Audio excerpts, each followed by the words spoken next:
Once upon a time, in a vibrant Nigerian village, a young couple embarked on a journey that would challenge the very fabric of their marriage. Chinwe, a 25-year-old banker, was a devout Christian raised in a strict religious home as the only daughter of her family. Her upbringing had been defined by faith, discipline, and a deep adherence to the Christian commandments. On the other hand, Ikechukwu, her husband, was a 28-year-old engineer working with a multinational company. He too was a Christian, but his life had been marked by the pain of seeing his parents fall apart in their marriage when he was very young. Ikechukwu and Chinwe grew up in the same community, and he had always been aware of her reputation as a scripture union girl, that is, a woman of virtue and grace. When Ikechukwu decided it was time to marry, he set his sights on Chinwe, convinced that her quiet comportment and good reputation would make her the perfect wife. One sunny afternoon, Ikechukwu approached Chinwe with confidence. "Good afternoon," he greeted her. "My name is Ikechukwu. I'm an engineer. I work with a multinational company." Chinwe smiled, intrigued by the handsome man standing before her. "I'm Chinwe," she replied. "I'm a banker." Surprised, Ikechukwu responded with a grin. "Really? You look too quiet to be a banker. You look more like a teacher." They both laughed, and from that moment, a connection sparked between them. They exchanged numbers, and what started as friendly conversations soon blossomed into something deeper. They spent hours on the phone and enjoyed occasional dates. One day, during one of their outings, Ikechukwu decided to speak his mind. "Chinwe," he began, "I don't want to beat around the bush. I love you and would like to spend the rest of my life with you. Would you marry me?" Chinwe laughed, amused by his direct approach. "Is this your way of proposing, Ikechukwu?" she teased. "You're such a village boy." They both laughed again, and Ikechukwu continued. "I mean it, Chinwe. I want you to be my wife. I promise to take good care of you. But there's one thing. This way you dress, always covered up, won't work for me. I like my babe in trousers, light makeups, simple jewelries, and braids. Can you handle it?" Chinwe replied with a playful grin. "Okay, since this is your proposal, I should say what I like too. I prefer my man not too round. This one you are becoming is too much. I like a gentleman who helps out in the kitchen." They laughed, and with that, their relationship moved to a new level. The next step was to introduce each other to their families. Ikechukwu took Chinwe to meet his father and siblings, who instantly warmed to her. Chinwe in turn introduced Ikechukwu to her parents. Her mother was thrilled, exclaiming, "Ah, my son, you are welcome. God has given us another son." Both families were pleased, and soon the formal introduction was done. Dates were set for the traditional and church weddings. Both attended marriage counseling at their churches, which were especially grueling for Ikechukwu due to his work in another state. Despite the stress, they persevered. The traditional wedding was a colorful affair filled with joy and celebration. 2 weeks later, they stood before the church after exchanging vows as their parents beamed with pride. However, the honeymoon phase quickly faded. 1 year passed, there was still no sign of pregnancy.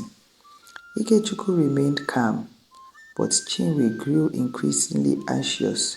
She had undergone 2 surgeries for ovarian cysts before they got married, something she had disclosed to Ikechukwu. Despite his reassurance, Chinwe couldn't shake off her fears. 6 months into their marriage, an incident occurred that exposed the cracks in their relationship. One evening, Chinwe received a long phone call from a male friend while sitting with Ikechukwu in the living room. She laughed and giggled, clearly enjoying the conversation. After 30 minutes, Ikechukwu, visibly upset, asked her to hang up.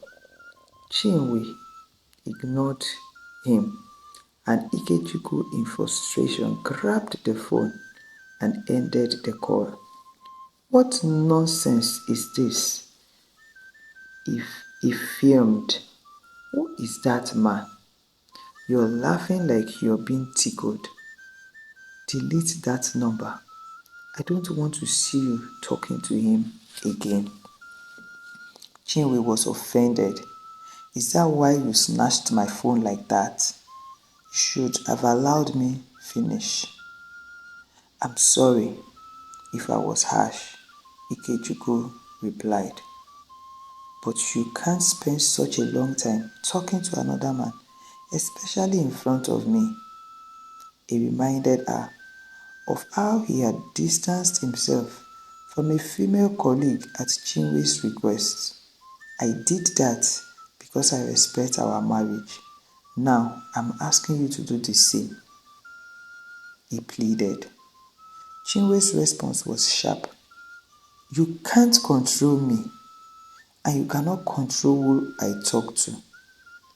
These are my friends from before we even met. Frustrated, Ikechukwu raised his hand and struck her for the first time. If he was so important, why didn't he marry you? He shouted, regretting his action immediately. 4 months later, Ikechukwu was in the living room watching TV while Chinwe was cooking in the kitchen. Her phone, lying beside him, buzzed with a message. I have missed you.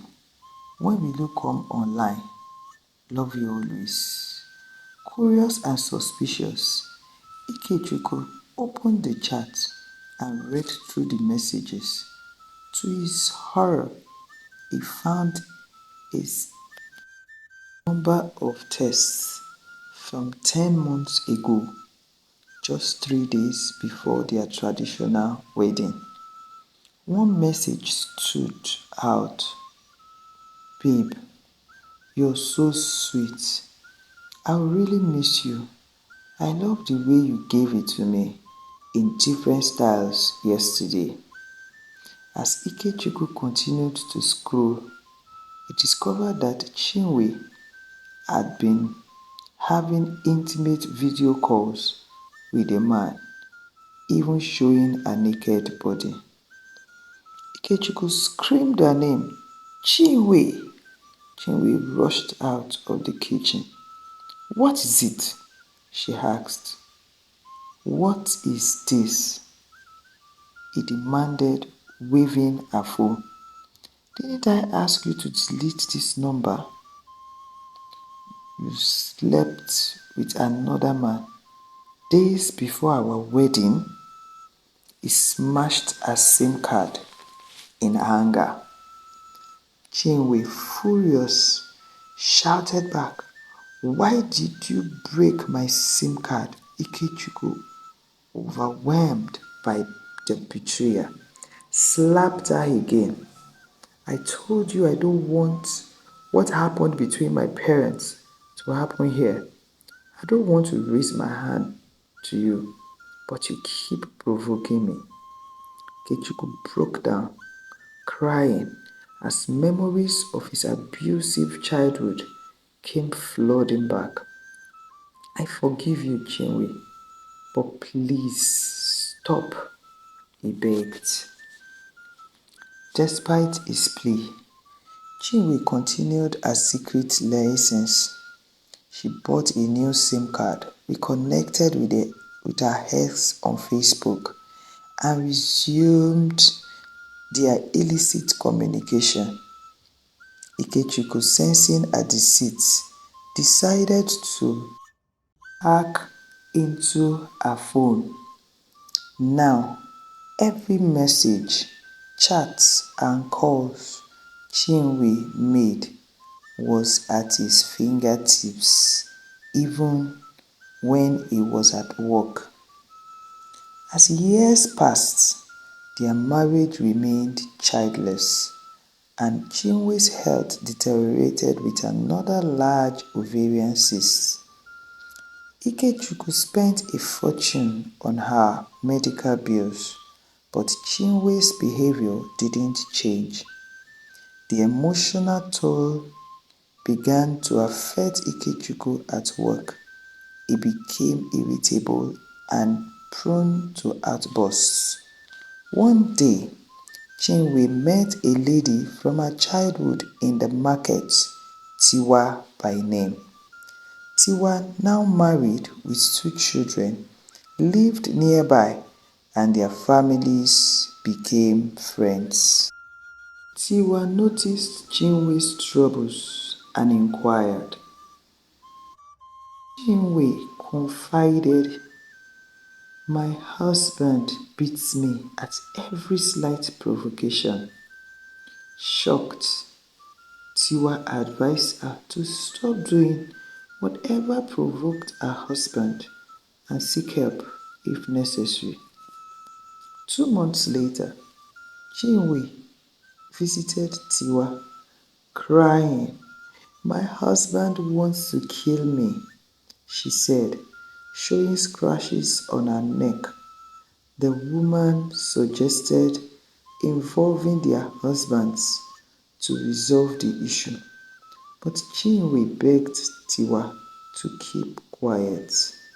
Meanwhile, Chinwe's manipulative tactics continued. She painted Ikechukwu as a violent man to others while keeping her infidelities hidden. Eventually, Chinwe decided to leave Ikechukwu, claiming her brother in the US had offered her a place to stay. She did not, however, tell the full truth. Ikechukwu, desperate to save his marriage, visited Chinwe's family with a close friend. There, he revealed the full extent of Chinwe's infidelity, using evidence saved on his laptop from a hacked phone. The room fell silent as everyone absorbed the shocking truth. Chinwe's father and uncles were speechless, while Chinwe, defiant, accused Ikechukwu of being a criminal for hacking her phone. Chinwe's deception unraveled further when she called Tiwa to complain about Ikechukwu's actions, failing to admit her own wrongdoings. The friend Tiwa and her husband now aware of the truth, advised her to return and reconcile. Later, Ikechukwu called Tiwa's husband, Chima, and requested a meeting to discuss his marriage troubles. During the meeting, Ikechukwu laid bare the evidence of Chinwe's infidelity. Shocked, Chima and his wife Tiwa encouraged Ikechukwu to stay strong. Chima asked, if Chinwe comes back and apologizes, would you take her back? Ikechukwu, exhausted and broken, replied, if she is willing to change, the door is open, but I won't beg her to return. Tiwa called Chinwe afterward, urging her to come back and make things right, but Chinwe remained stubborn, unwilling to admit her faults. Chinwe, enough! Tiwa interrupted. See, I don't have all the details, but from what I have seen, your husband seems genuinely hurt and willing to work things out. If there is even a chance to save your marriage, you should take it. Don't make this harder than it needs to be. Chinwe paused for a moment, considering her options. She was angry and hurt, but she also felt a sense of guilt creeping in. She realized that if she kept pushing Ikechukwu away, she might lose him forever. Alright, I'll think about it, Chinwe replied, but I'm not making any promise. Tiwa sighed, relieved that Chinwe seemed to be considering a reconciliation. That's all I ask, Chinwe. Just think about it and remember, sometimes it's better to face the truth and walk through it rather than running away. That night, Chinwe sat alone in her father's house, reflecting on the last 5 years of her marriage. She thought about the good times, the laughter, and the dreams they once shared. She also thought about her mistakes, her refusal to let go of her past, and the pain she had caused Ikechukwu. The next morning, Chinwe called Ikechukwu. Ikechukwu, can we talk? She asked persistently. Ikechukwu, still hot but hopeful, agreed. Yes, Chinwe, let's meet and talk. I think we both need to be honest with each other and decide if we want to fight for this marriage. They agreed to meet at a quiet park where they had once spent time together during their courtship. When they met, there was an awkward silence at first. Then Chinwe spoke. Ikechukwu, I'm sorry, she began, tears welling up in her eyes. I know I have made a lot of mistakes and I haven't been fair to you. I let my past control me and I didn't respect our marriage the way I should have. Ikechukwu looked at her, his own eyes filled with mixture of hurt and hope.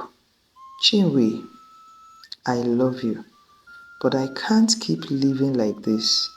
I want a future with you, but only if you're willing to truly leave the past behind and commit to building something real with me. Chinwe nodded, wiping her tears.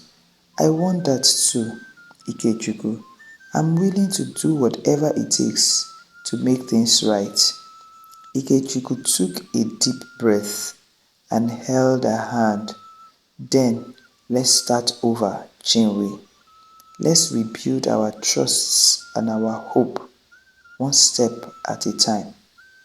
From that moment, they decided to seek counseling and work on their marriage.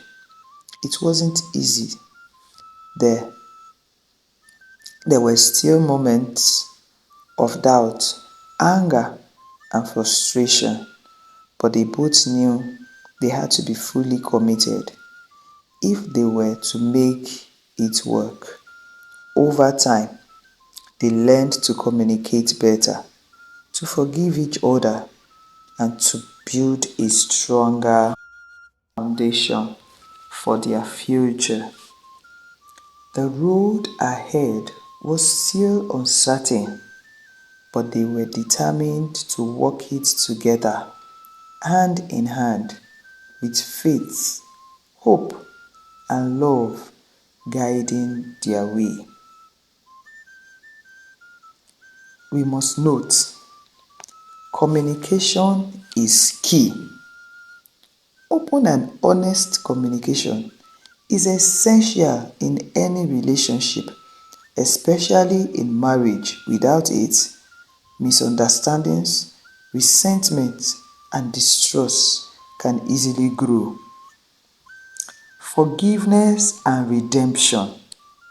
A marriage requires the willingness to forgive and to seek forgiveness. Both partners must be ready to confront their mistakes and make amends to move forward, just like Ikechukwu did and Chinwe followed suit. Leave the past behind. Holding on to the past, especially past relationships or grievances, can destroy a marriage. True commitment means focusing on building a future together. Commitment to growth. Both partners must be committed to personal and mutual growth. Marriage is a journey of constant learning, adapting, and nurturing each other. Seek help when needed. When conflicts become overwhelming, seeking help through counseling or trusted advisors can provide perspective and guidance to help heal and rebuild the relationship. Those are the morals I learned from the story. Thank you for watching my story. Comments are welcome in the comment section below. Please share with me what you love about the story and what you learned from the story. This is African Tales by Ewa.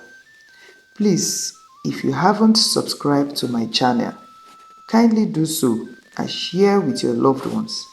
I appreciate your time spent on my channel.